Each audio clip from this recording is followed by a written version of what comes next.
नमस्कार, मी श्वेता भालेकर. भाग्यविजय या कार्यक्रमामध्ये सर्वांचं मनापासून स्वागत. आज आपण चर्चा करणार आहोत मानसिक त्रास या विषयावर आणि आपल्याला मार्गदर्शन करणार आहेत ज्योतिष आणि वास्तुतज्ञ डॉक्टर विजय साटोरीकर. नमस्कार. नमस्कार सर, कार्यक्रमामध्ये आपलं मनापासून स्वागत. धन्यवाद.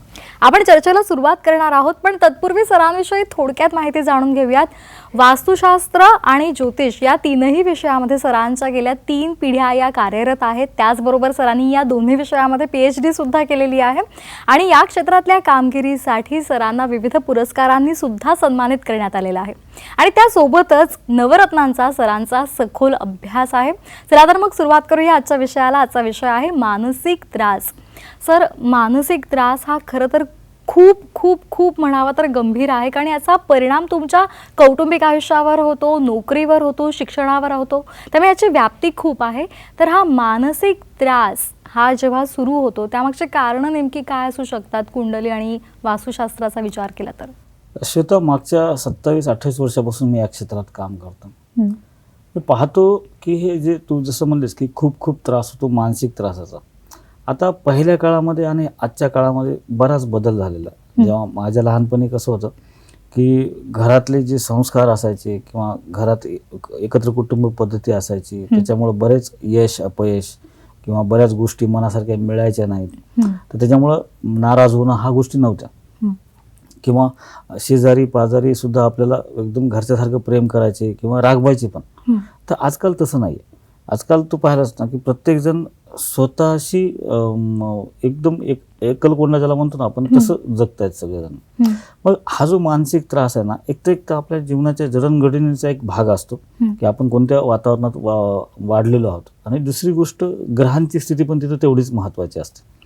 कारण ती ग्रहांची स्थिती जसं आपण म्हणतो की जसं राशीच्या स्वभावाबद्दल आपण बोलतो की कोणत्या राशीचा कसा स्वभाव आहे, कोणत्या राशीचा कसा स्वभाव आहे, किंवा कन्या राशीचा कन्फ्यूज स्वभाव आहे, मिथुन राशीचा द्विस्वभाव आहे, सिंह राशीचा एकदम ॲग्रेसिव्ह स्वभाव आहे, किंवा धनु राशीचा ॲग्रेसिव्ह स्वभाव आहे, मेष राशीचा धडाडीचा स्वभाव आहे. म्हणजे हे जे सगळ्या गोष्टी आहेत, ह्या राशीच्या जे स्वामी आहेत त्यांचे जे कारकत्व असतं, त्यांचा जो स्वभाव असतो त्यानुसार ते स्वभाव बनत असतात. आता मानसिक त्रास हा आजकाल जर पाहायला गेलं तर मी पाहतो माझ्याकडे जे काही येतात क्लायंट त्याच्यानुसार की मानसिक त्रास हा 70 वर्षाच्या व्यक्तीला पण आहे आणि 7 वर्षाच्या मुलाला पण आहे. अगदी.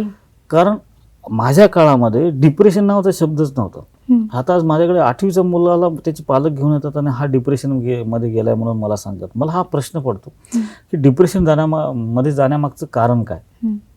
तर एक तर ह्याच्यावर जबाबदारी काही नाही आहे, आणि आई वडील त्याची सगळी व्यवस्था करतात की त्याला कोणती ट्युशन लावायची, त्याला चांगल्यातली कोणते आई वडील आपल्या पाल्यासाठी चांगल्यातल्या चांगली शाळा पाहतात, क्लासेस पाहतात, त्याला जे काही सुविधा असतात, वह्या पुस्तकं किंवा जे काही साहित्य असतं ते त्याच्या मनासारखं देण्याचा प्रयत्न करत असतात. तरी पण त्या मुलाला एवढ्या लहान वयामध्ये डिप्रेशन का यावं किंवा त्याला मानसिक त्रास का व्हावा, याच्यावर जेव्हा मी पाहतो तर याच्यामध्ये मला पहिली एक गोष्ट दिसते की जडणघडण जी असते मुलांची. पहिल्या काळामध्ये कसं होतं 3-3, 4-4 मुलं मुली असायचे प्रत्येकाला, आणि आजकाल कसं की 1 किंवा 2 असतात. त्याच्यामुळे काय झालंय की फॅमिली सीमित झाली आहे तुमची, आणि घरामध्ये मार्गदर्शन करणारं आणि असं कोणतं मोठं माणूस घरामध्ये नसतो. आणि तिसरी गोष्ट महत्त्वाची काय असते की आता एक पालकांचं पण याच्यामध्ये खूप मोठा रोल आहे की त्यांचं पण बऱ्याच गोष्टी चुकतात.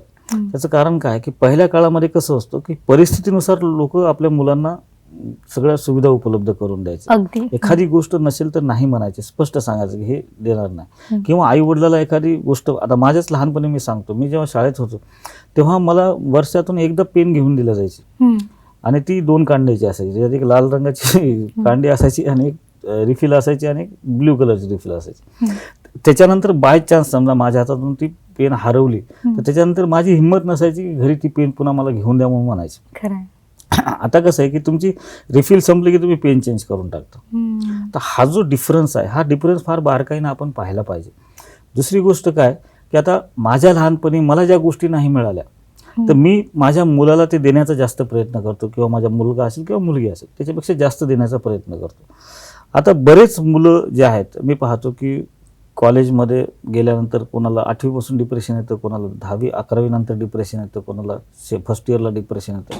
याच्या मागचं मी जेव्हा कारण शोधलं, कारण मी जेव्हा PhD केलेली आहे ना, तर मी आरोग्याच्या विषयावर मी PhD केलेली आहे. बरं. त्यामुळे कोणते आजार कशामुळे होतात ह्याच्यावर मी PhD केलेली आहे ज्योतिषशास्त्रामध्ये, की कोणते ग्रह कसे असतात आणि कुठे असल्यानंतर माणसाला कोणता आजार उद्भवू शकतो.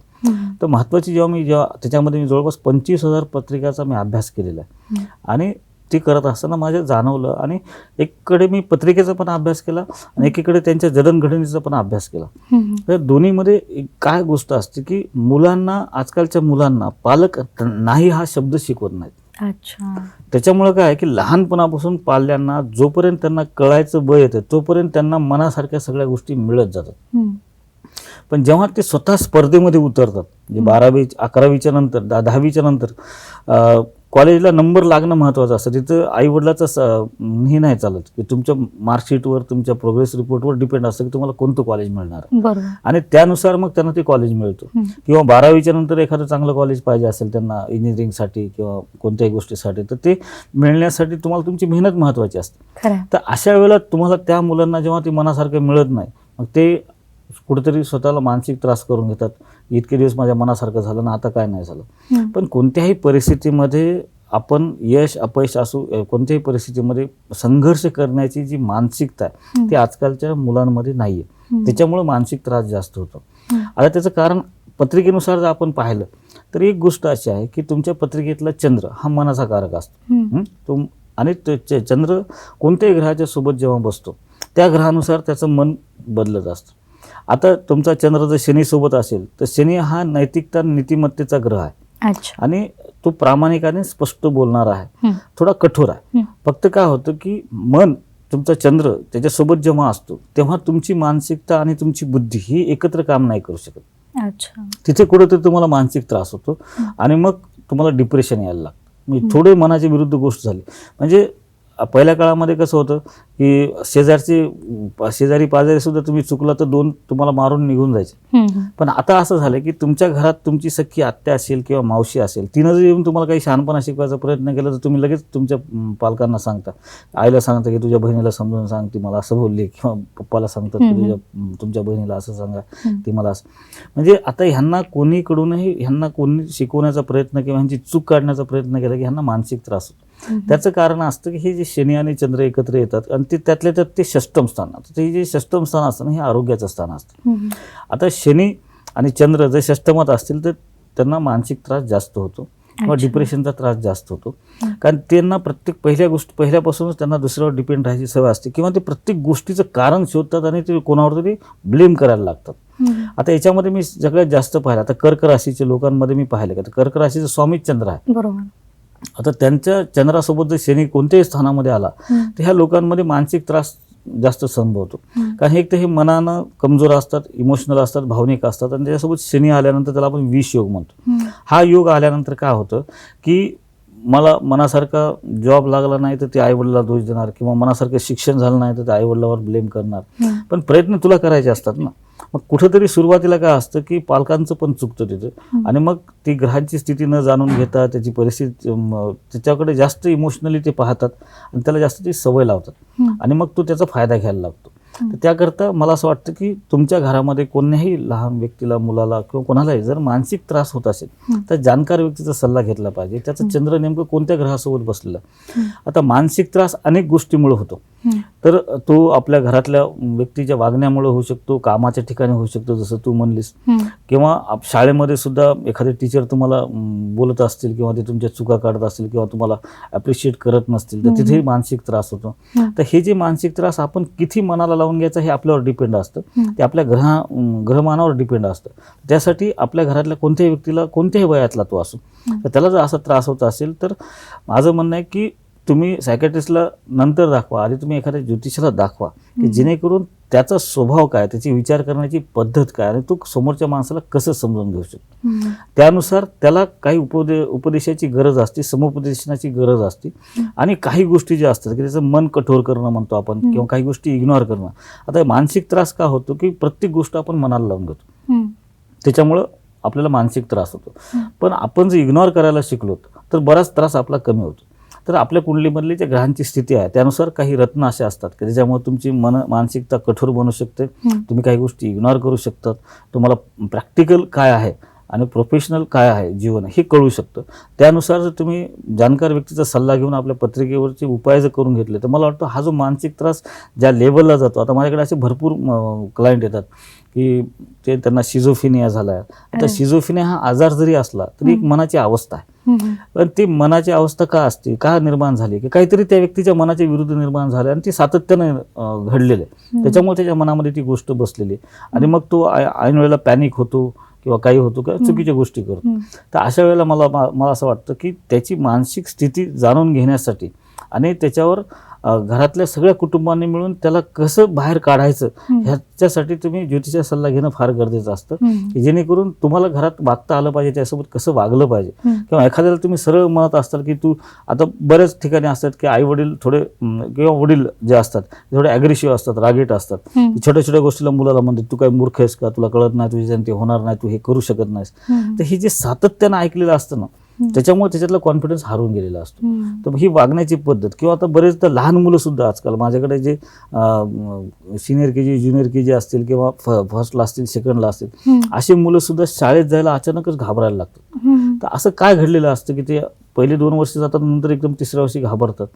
तर त्यांच्यासमोर कोणातरी टीचरनं कोणातरी विद्यार्थ्याला मोठ्यानं बोललेलं असतं किंवा रागात बोललेलं असतं किंवा अशी कोणतीतरी क्रिया घडलेली असते त्यांच्या मनाची विरुद्ध असते, ती त्यांना एक्सप्लेन नाही करतात, त्यांना ती सांगता पण येत नाही. तर अशा वेळेला तो जो मानसिक त्रास आहे तर ते आपल्याला जाणून घेता आला पाहिजे. त्याच्या स्वभावाहून कळतं, त्याच्या राशीहून कळतं, त्याच्या ग्रहांच्या स्थितीहून कळतं की ह्याच्यासोबत घरात सुद्धा आता बऱ्याच घरामध्ये पती पत्नीची भांडण होतात, मग मोठमोठ्यानं बोलल्या जातं आणि मुलगा जो असतो किंवा मुलगी जी असेल घरात ती एकदम शांत होऊन जाते, तिचा स्वभाव शांत होतो की ती एकदम भिवून वागते. तर तिच्या स्वभावामध्ये हा जो आरोगंटपणा जो असतो ते तिला आवडत नसतो आणि ती बोलू पण शकत नाही तिथे काही. मग ती स्वतःमध्ये काहीतरी एक भीती निर्माण करून घेते आणि त्या परिस्थितीपासून लांब जाण्याचा प्रयत्न करते. आणि हा चंद्र जो आहे हा चंद्र मनाचा कारक असल्यामुळं तो मानसिकता खराब करतोच, पण त्यासोबतच माणसाला चुकीच्या वळणावर पण न्यायचा प्रयत्न करतो. टोकाचं पाऊल उचलणं, टोकाचं पाऊल म्हणा किंवा व्यसनाधीनतेकडे जाणं म्हणा, की बरेच ज्याचा चंद्र कमजोर असतो मग त्यांना काहीतरी एक एनर्जी येण्यासाठी कोणत्या तरी व्यसनाचा ते आधार घेतात. मग हे जे गोष्टी होतात म्हणजे तरुणांमध्ये आजकाल व्यसनाचं प्रमाण जास्त आहे, ह्या ज्या गोष्टी होतात त्याचं कारण हेच आहे की त्यांचा चंद्र कमजोर आहे कुठेतरी, त्यांना कुठेतरी स्वतःला प्रगट करता येत नाही किंवा काहीतरी त्यांच्या मनामध्ये असं दडून बसलेले की ते होऊन गेले पण त्यांच्याही लक्षात नाही ते काय घडलेलं आहे, पण ते मनामध्ये ठासून भरले. जसं मी तुला मनाचा अर्थ सांगितला, मन म्हणजे मरेपर्यंत, न म्हणजे नष्ट न होणारे, मरेपर्यंत नष्ट होणारी गोष्ट ही मनामध्ये असते आणि ती असते पण ती आपल्याला एक्सप्लेनही करता येत नाही, एक्सपोजही करता येत नाही आणि त्यावेळेला काही ऍक्शनही घेता येत नाही. तर अशा वेळेला तुम्ही जाणकार व्यक्तीचा सल्ला घ्या. तुमच्या पत्रिकेतला चंद्र कसा बसलेला आहे, तो कोणत्या पापग्रहाने युक्त आहे किंवा शुभग्रहाने युक्त आहे, ह्या गोष्टी तुम्ही पहा. आता चंद्र जर शनीसोबत असेल तर हा मानसिक त्रास होतो, चंद्र जर मंगळासोबत असेल तर तो माणूस ॲग्रेसिव्ह असतो, घरामध्ये जिद्दी होतो, आदळापड करतो, भांडण करतो, त्याचा बाकीच्यांना मानसिक त्रास होतो त्याच्या वागण्याचा.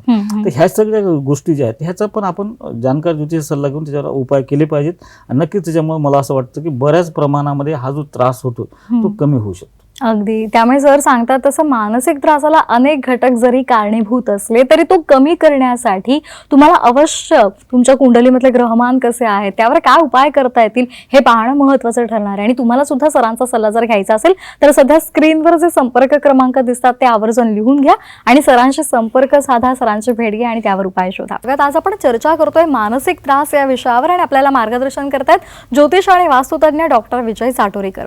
सर, खरं तर सध्याचा काळ हा फार धकाधकीचा आहे, ताणतणाव आहे, प्रत्येकाला फास्ट प्रगती करायची, स्वतःला सिद्ध करायचे आणि त्याचबरोबर गेले 2 वर्ष आपण पाहतोय कोरोनाचा आपण सामना करतोय आणि त्यामुळे खास करून तरुणांचं जे मानसिकता आहे ती अत्यंत दुर्बल अशी झालेली आहे. त्यावर आपण काय मार्गदर्शन कराल?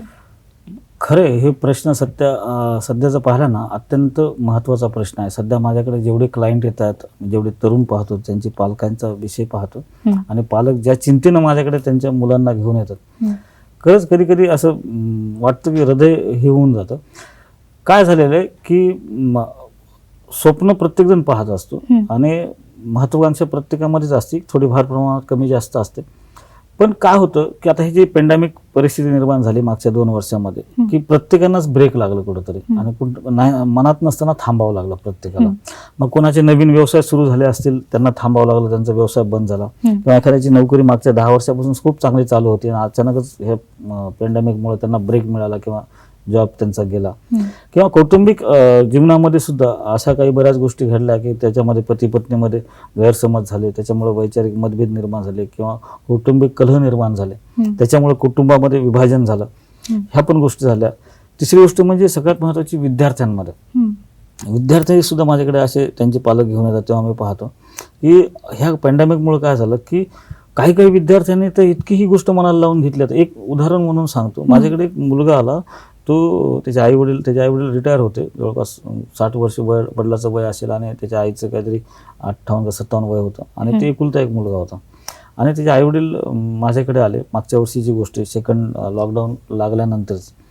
त्याच्यानंतर आल्यानंतर त्यांनी मला म्हणले की हा आमचा एकुलता एक मुलगा आहे आणि हा सतत आम्हाला विचारतो म्हणे की मला जगण्यात इंटरेस्ट नाही, मी काय करू. बापरे, किती किती भयानक परिस्थिती. स्वतःचा एकुलता एक मुलगा स्वतःच्या आईला विचारतोय की आई मला जगायची इच्छा नाही. त्या आईला काय वाटत असेल, त्या वडिलाला काय वाटत असेल. तर त्या मुलाला मी सांगितलं, म्हणलं तू काय करतोय सध्या. तर ते मला मी MPSC UPSC तयारी करत होतो, पण मला असं वाटतंय म्हणे की आता हे जगात काही शिल्लक राहिलं नाही. म्हणजे त्यानं तो अंदाज काढून टाकला, स्वतःच अंदाज निर्माण केला की जगामध्ये पुढे काही शिल्लक राहिलं नाही. म्हणलं असं काय वाटतं तुला. नाही म्हणे आता इथून पुढे एक्झाम कधी होणार, माझी 2 वर्ष आधीच 2 मी अटेम्प्ट दिले, ते 2 वर्ष गेले, इथून पुढे अजून 2 वर्षानंतर कधी एक्झाम होणार आणि मी कधी ते क्रॅक करणार, ते होईल का नाही, असं मला वाटतं की माझं आयुष्य संपलं. मग मी त्याला समजावून सांगितलं, अरे बाळा म्हणलं तू एक तर एकुलता एक आहेस, तुला जन्म तुझ्या आई वडिलांनी दिलेला आहे. असं नाही की डॉक्टर झाल्यावरच माणूस जीवन जगू शकतो किंवा इंजिनियर झाल्यावरच माणूस जीवन जगू शकतो किंवा तू एखादा अधिकारी झाल्यावरच तू जीवन जगू शकतो. असे कित्येक लोक आहेत की ते वेगवेगळ्या क्षेत्रामध्ये काम करतात. जसं तर मी म्हणलं मी एक वेगळ्या क्षेत्रात काम करतो, पण माझं पण कौटुंबिक जीवन चांगलं आहे. मी पण एका अधिकाऱ्याच्या घरात जसं आहे, सगळ्या गोष्टी माझ्याकडे पण आहेत. कुणी पण आपापल्या परीनं मेहनत करून आपापलं जीवन जगू शकतं. असं नाही की त्याला ती गोष्टच मिळाली पाहिजे. पण जीवन संपवणं हे पळपुट्याचं लक्षण आहे. बरोबर, की तुम्ही असे जेव्हा विचार करता आणि असे विचार जेव्हा तुमच्या घरामध्ये तुमच्या आई वडिलांसमोर बोलता, तेव्हा तुम्ही तुमची जिम्मेदारीपासून पळून जाण्याचा प्रयत्न करत असता. कारण त्यांनी त्यांचं कर्तव्य केलंय, त्यांनी तुमचं ग्रॅज्युएशन कंप्लीट केलंय, तोपर्यंत त्यांनी तुम्हाला काही कमी पडू दिलं नाही आणि खरंच आता त्यांना जेव्हा तुमची गरज आहे तेव्हा तुम्ही पळण्याच्या गोष्टी करता. म्हणजे ही जी मानसिकता निर्माण झाली आहे ह्या पॅन्डेमिकमुळे अनेक घरामध्ये झालेली आणि अनेक विद्यार्थ्यांमध्ये पण झाली आहे आणि कौटुंबिक जीवनामध्ये पण झाली. तर अशी जी व्यक्ती असतात, एक महत्त्वाची गोष्ट असते की अशा लोकांना हे जे एक परिस्थितीचा बाऊ करून स्वतःमध्ये एक भीती निर्माण करून अस्थिर मानसिकता तयार करून स्वतःची आणि घरातलं वातावरण सुद्धा अस्थिर केल्यामुळे होतं काय की सगळ्याच बाबतीमध्ये निगेटिव्हिटी वाढते आणि त्यामुळे आपल्याला सक्सेस मिळत नाही. तर त्यासाठी तुमच्यातला उत्साह वाढण्यासाठी, तुमचा आनंदी स्वभाव बनण्यासाठी किंवा कॉन्फिडन्स लेवल वाढण्यासाठी, मन कठोर होण्यासाठी, काही गोष्टी इग्नोर करण्यासाठी आणि प्रत्येक परिस्थितीला सामोरे जाण्याची ताकद येण्यासाठी ज्योतिषशास्त्र फार महत्त्वाचं काम करतं. की तुमची वर्तमान स्थितीतले ग्रहमान आणि तुमच्या जन्मताचे ग्रहमान याचा समन्वय साधून तुम्ही कोणत्या प्रकारचे उपाय केले म्हणजे तुमचं मनोबल, कोणती उपासना केली म्हणजे तुमची, आता आपण मेडिटेशन पण म्हणतो, मेडिटेशन ह्या सगळ्या गोष्टीमुळे याच्यामुळे खूप काही बदल होऊ शकतो. आणि नक्कीच मला असं वाटतं की ह्या सगळ्या लोकांनी एक ज्योतिषाचा सल्ला घ्यावा किंवा आपण स्वतःचं मेडिटेशन चालू करावं, स्वतःची उपासना वाढवावी. नक्कीच तुमच्या स्वभावामध्ये, तुमच्या मानसिकतेमध्ये आणि तुमच्या कर्तव्यामध्ये खूप चांगल्या प्रकारचा आपल्याला रिझल्ट मिळू शकतो. अगदी सर, हे जे कमी झालेलं आत्मबल आहे किंवा आपल्याला मानसिकता आपली चांगली करायची, तर त्यासाठी ग्रहमानाचा काय फरक पडतो का त्यावर? नक्कीच ना. मी जसं तुला सांगितलं की कसं असतं की एखादी गोष्ट असते, समजा आता एखाद्याच्या कुंडलीमध्ये 12वा गुरु आला, तर 12वा गुरु म्हणजे व्ययस्थानातला गुरु असतो. आता अशा वेळेस काय असतं की अचानकच तुमच्या नोकरीमध्ये किंवा व्यवसायामध्ये असं एखादं संकट येऊन जातं की तिथं तुम्हाला वाटतं की इतके दिवस सगळं चांगलं होतं आणि अचानकच काहीतरी असं काही उलथापालथ झाली की राजाचा रंक झाला किंवा एखाद्याचा रंकाचा राजा पण होतो. तर ह्या ज्या गोष्टी घडल्या हे अचानक का घडल्या, त्या अचानक घडत नसतात. त्याच्या पाठीमागे काहीतरी पार्श्वभूमी असते, ग्रहांची स्थिती असते. अशा वेळेला जर तुम्ही जाणकार व्यक्तीचा सल्ला घेऊन तुमचे गोचरीतले म्हणजे वर्तमान वर्तमान स्थितीतले ग्रहमान कसे येणार आहेत पुढच्या वर्षामध्ये, तर माझी तर विनंती ह्या प्रेक्षकांना की तुम्ही दरवर्षी तुमच्या जिथे तुमची श्रद्धा आहे, जिथे तुमचा विश्वास आहे, अशा ज्योतिषाला तुमची पत्रिका दाखवा, तुमच्या वर्षातले तुमचे ग्रहमान काय आहेत हे जाणून घ्या, त्याच्यावर वेळोवेळी उपाय करा. नक्कीच त्याची तीव्रता कमी होत असते. आणि भोग हे भोगावेच लागतात, हे भोग काही संपत नसतं, पण त्याची तीव्रता कमी आपण करू शकतो आणि नक्कीच त्यातून आपल्याला काहीतरी मार्ग निघतो. आणि ह्या ग्रहांची कोणतीही अशी समस्या नाही की त्याच्यावर उपाय नसतो. प्रत्येक समस्येवर उपाय असतोच, फक्त परफेक्ट अनालिसिस आणि परफेक्ट सोल्युशन महत्वाचं असतं. आणि ते सोल्युशन जर मिळालं तर तुमच्या जीवनामध्ये येणाऱ्या ज्या काही अडचणी आहेत ते आपण दूर करू शकतो. अगदी सर, हा मानसिक त्रास कमी करण्यासाठी रत्नांचा कशा प्रकारे उपयोग आपल्याला करून घेता येतो? नक्कीच रत्नाच्या बाबतीमध्ये एक तुला सांगतो की देवाची उपासना असेल किंवा कोणती मेडिटेशन असेल, त्यासाठी एकाग्रता फार महत्वाची असते आणि ती येईलच असं नाही सांगतात. आपण बरेचदा देवासमोर बसतो किंवा मेडिटेशनला बसतो, आपल्या मनात अनेक विचार येत असतात किंवा ऑफिसमधला एखादा किस्सा येतो किंवा बॉस काही बोललेला येतो किंवा आपली मैत्रीण किंवा घरातले कोणीतरी आपल्याला काही चुकीचं बोललेले, असे विचार मना निगेटिव्ह विचार येतात, पॉझिटिव्ह येतात, अशा अनेक प्रकारचे विचार येतात. पण जर रत्न जे आहेत ना त्याच्यामुळे काय होतं, जसं पुष्कराज आहे हे तुमचं मनोबल वाढण्यासाठी खूप चांगलं आहे. अच्छा. त्याच्यानं तुमचा एक कॉन्फिडन्स लेवल वाढतो. आता माने काय हे कशासाठी, तुमचं प्रेझेंटेशन परफेक्ट होण्यासाठी, इथे प्रेझेंटेशन होतं. आता बुधाचं रत्न 5वं आहे, हे तुमची व्यावहारिकता वाढण्यासाठी आहे. आता नीलम, आता बरेच जण म्हणतात की नीलम घातल्यावर राजाचा रंग होतो, रंगाचा राज, पण असं काही नाही. शनीचं रत्न आहे. शनी हा कायद्याचा, नैतिकता, नीतिमत्तेचा ग्रह आहे. तुमच्या कुंडलीमध्ये जर शनी चांगला बसलेला असेल, चांगल्या स्थानामध्ये असेल, तर नक्कीच तुम्ही ती रत्न धारण करू शकता. त्याच्यानं तुमचं मन कठोर होतं, तुम्हाला वास्तविकता कळते की खरं काय आणि खोटं काय, आणि तुम्ही त्या पचवू शकता. त्यामुळे मन कठोर होण्यासाठी ती फार महत्वाची गोष्ट असते. तर अशा प्रकारे प्रत्येक रत्न आपल्याला तुमच्या समस्येवर तुमचे फक्त ते रत्न धारण करत असताना जाणकार ज्योतिषाचा सल्ला घेणं फार गरजेचं आहे. ते तुम्हाला लाभदायक ठरलं पाहिजे आणि नक्कीच ते लाभदायक ठरू शकतं जर तुम्ही योग्य पद्धतीनं मार्गदर्शन घेतलं. अगदी सर, प्रेक्षकांना आपल्याकडे यायचं असेल तर काय सल्ला द्याल? मी दर रविवारी दादरला असणार आहे 1 जून पासून. त्यानंतर दर शनिवारी मी पुण्याला असतो. दर गुरुवारी मी औरंगाबादला असतो. पुढच्या महिन्यातच जूनमध्ये आपण नागपूर आणि कोल्हापूर पण चालू करतोय. तिथले दिवस ठरले नाहीत, लवकरच कळवण्यात येतील. पण जरी प्रत्यक्ष येणं होत नसेल तर तुम्ही फोनद्वारे सुद्धा कन्सल्टिंग करू शकता. जे स्क्रीनवर नंबर आहेत त्याच्यावर तुम्ही फोन करून अपॉइंटमेंट घेऊन तुमची जी डिटेल्स आहेत, date of birth, time, place, ते तुम्ही देऊ शकता. तुमचे जे काही प्रश्न आहेत ते तुम्ही पाठवू शकता. त्यानुसार तुम्हाला तुमची पत्रिका पाहून मार्गदर्शन केलं जाईल. जे काही रेमेडीज आहेत आपण ते रत्न आणि यंत्र याच्या स्वरूपामध्ये देतो. जे रत्न असतात त्याची गॅरंटी असते, ते 70% रिफंड असतं की जेणेकरून तुम्हाला रिझल्टच आला पाहिजे.